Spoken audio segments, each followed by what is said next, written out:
is for future progress. I know you really can't see it because it looks like a dot, but this is actually September 26th, Sunday, 2015, and that right there, which we're staring at, is the lunar eclipse, and it won't be happening pretty much until like 2030 or something like that, like in 18 years.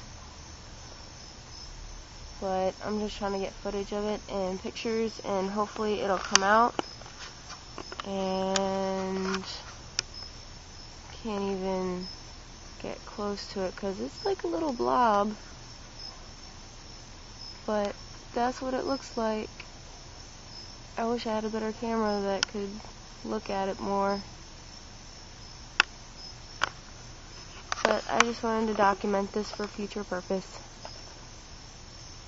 and I hope that anyone that sees this, comment below and share a link to your video or your pictures to show that you saw it, and maybe it would be a better picture or video more than this. But I am glad that I got to see it. So I've seen a lot of solar eclipses, but I have not seen many lunar eclipses, so I am at least happy to see that I've gotten to see this one within my lifetime.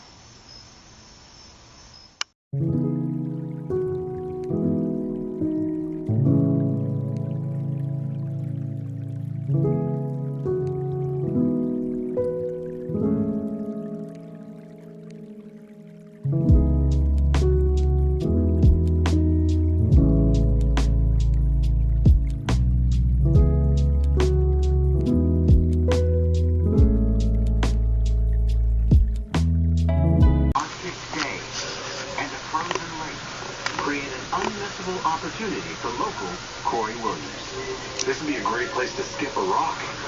Dude, he'll never go in. And look at that perfect skipping rock.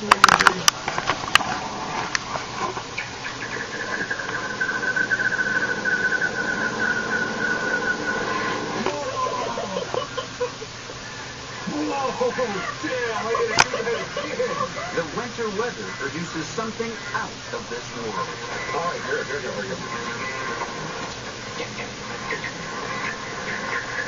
Wow. It's skipping rock, but not as we know it.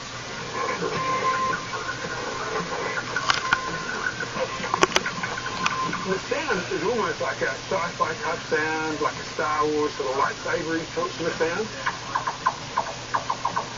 It's not really what you'd expect in that sort of setting.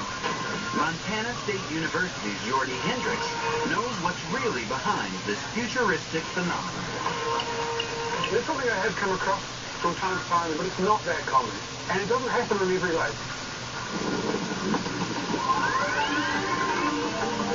So what's creating this quirk of nature? Wow. The thickness of the ice is really important. You can think of this like the drum skin that pulls taut, and basically it reverberates as the rock is hitting that. So if that ice or that drum skin is too thick, you can get very little reverberation happening, so very little noise. Whereas if it's really quite thin or too thin, the rock is going to go through there. There's really got to be this perfect threshold thickness. Only very specific winter conditions can create this sci-fi setting. So to create the right thickness ice, you just need the right combination of freezing overnight, without being super cold for weeks or even days on end. And just get enough to form that lake ice, but not to grow super fast. One big rock, one recently frozen lake.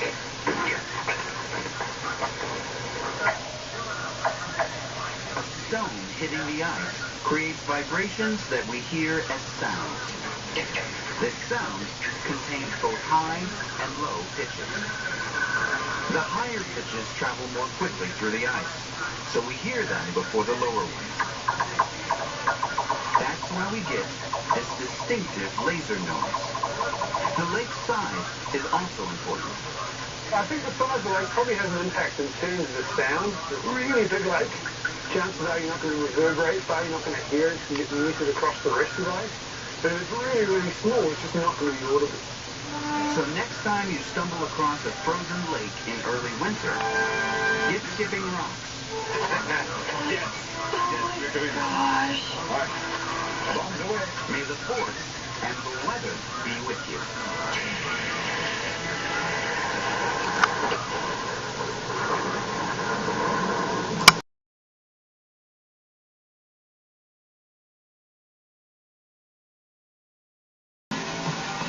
There are over 50 ways to eat strawberries here, but you can't beat the classic strawberry shortcake.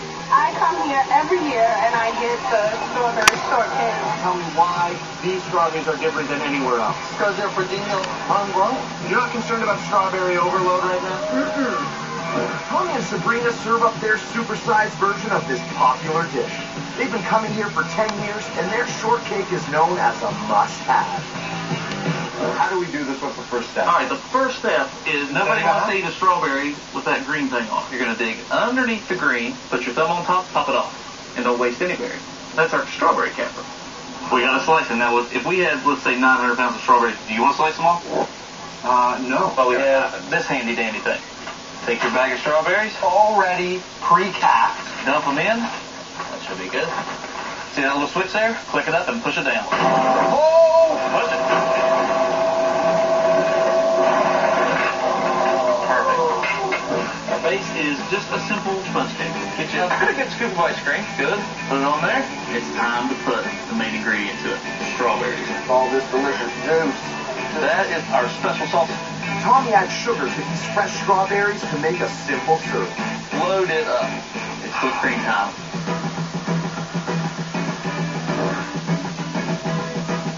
Whipped cream, fresh.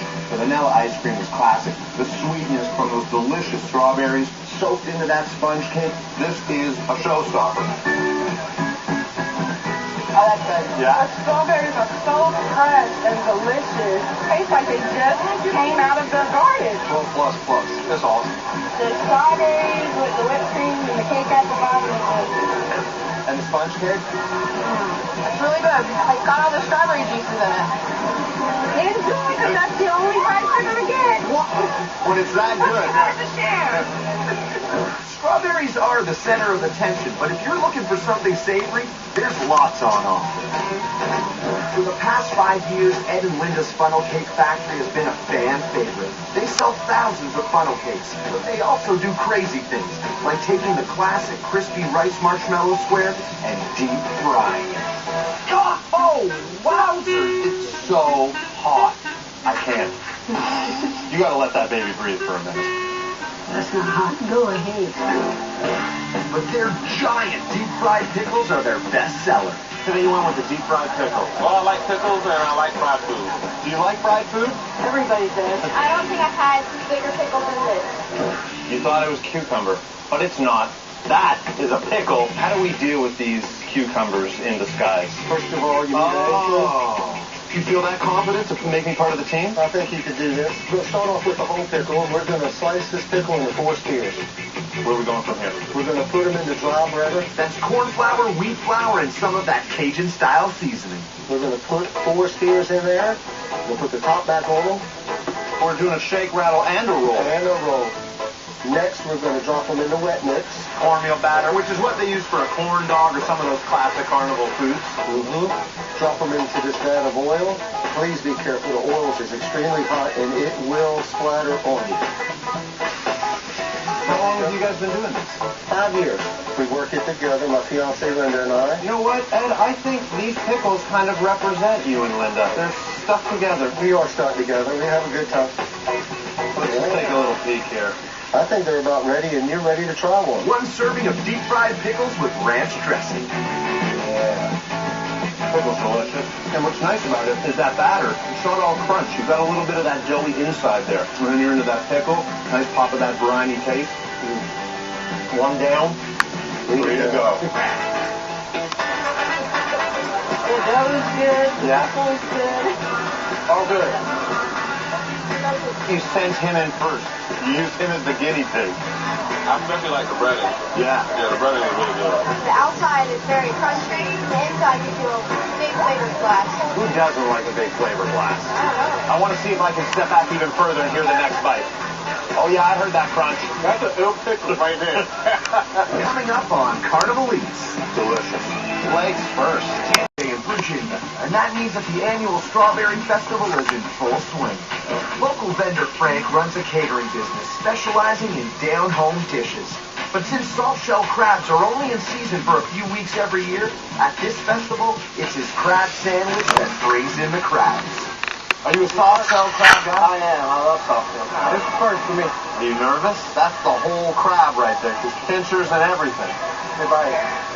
Today we're making a soft-shell crab sandwich. Yes, we are. These crabs right here actually shed its shell and turned soft last night. These crabs have shed their shells, and now they're soft enough to eat whole. Normally, when it loses its shell, it's turning hard in 2 to 3 days. Right, so it's a small window of time. Yes, it is. All right, well, stop talking because we might run out of time. This thing's going to have a hard shell by the time we're done over here. What is the first step right here? Cleaning this baby. Cleaning it. You go ahead and grab the point of the crab, pull it back, and this is the gills. You want to get all these out. You're going to flip the crab over. Inside, this is just like if you were cleaning a fish. On a busy day, how many are you going to go through? Probably 500 to 750 probably. Wow. Get all that out you can. And the rest is edible. You eat everything. See, the claws, shell, this bad boy is ready to go to be breaded. What kind of mix are we looking at? This is a flour, cornmeal, a little salt and pepper. Simple. Yeah, that's all you need. Let the crab be the start. And then lay it on a pan. I like to let them set just for a little bit. Just let that flour tack up a little bit. Let it tack up. This is a commercial fryer here. Temperature set at 350 degrees, straight vegetable oil. And listen to that thing go. And because of that moisture in the body, it's going to pop on you. So we're going to roll this pan back in case it pops. Right, that's really good. I mean, look, you can see that as soon as he pulled that back. Look at this thing. It popped it out. And it'll settle down. Now, how long do you let those go? 2 to 3 minutes until you hear the popping subside some. It's like making popcorn. Yeah, it is. When you got those 2 to 3 seconds in between each pop, you know it's ready. And these are about ready to come out. Right to the bun.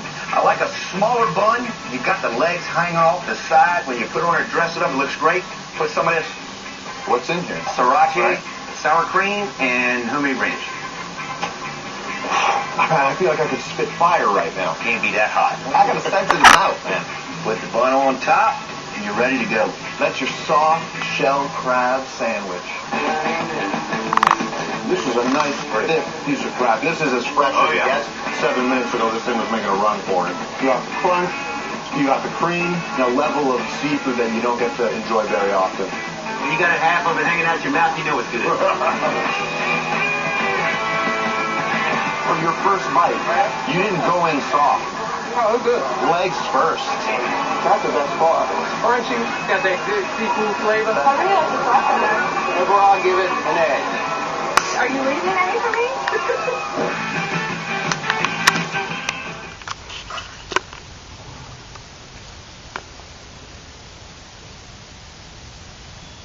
There you go. That is a floating leaf because it's being held together by a spider web. I just thought it was cool. It's just a floating leaf in like the middle of nowhere. And if you go up, the spider web right there with a giant spider in it. These things have been like around here a lot lately. It's just really weird.